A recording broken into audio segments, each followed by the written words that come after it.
Along the path of recovery from pornography and undesirable sexual behaviors, all addicts, with no exception, will experience something called relapses, or falling back to their compulsive habits.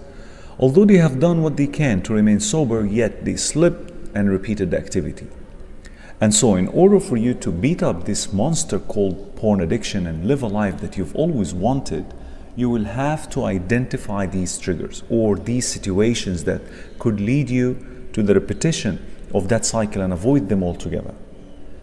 There are sexual triggers which can be easily identified, like watching TV shows, certain movies, sitting for long hours on the beach, just staring at people, browsing through magazines or erotic novels, etc. The solution is very simple. Just avoid these situations and you're good to go. However, the non-sexual triggers are much harder to identify and difficult to deal with. Some of them are the following. Boredom, having nothing to do, is a very common trigger for so many addicts. And the solution is to engage in productive work and keep yourself always busy with things that you normally like to do. Loneliness. Pornography loves isolation. So do the opposite. Surround yourself with righteous friends and family members and avoid loneliness. Stress and tiredness.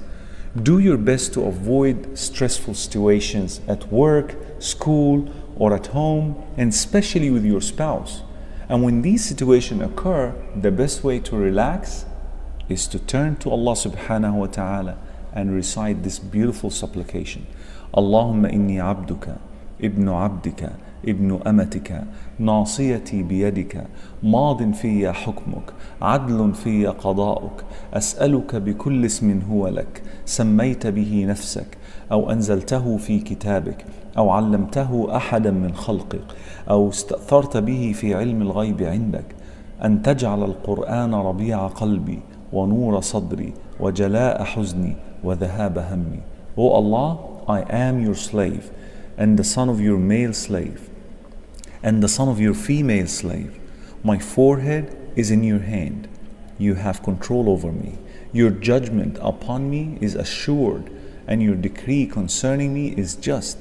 I ask you by every name that you have named yourself with, revealed it in your book, taught any of your creation, or kept it unto yourself in the knowledge of the unseen that is with you, to make the Quran the spring of my heart, and the light of my chest, and the banisher of my sadness, and the reliever of my distress. And when you get tired, the best thing to do is to shut your internet devices, darken your room, and just sleep. Download our mobile applications or register on our official website to get access to exclusive content. Links given in description of video.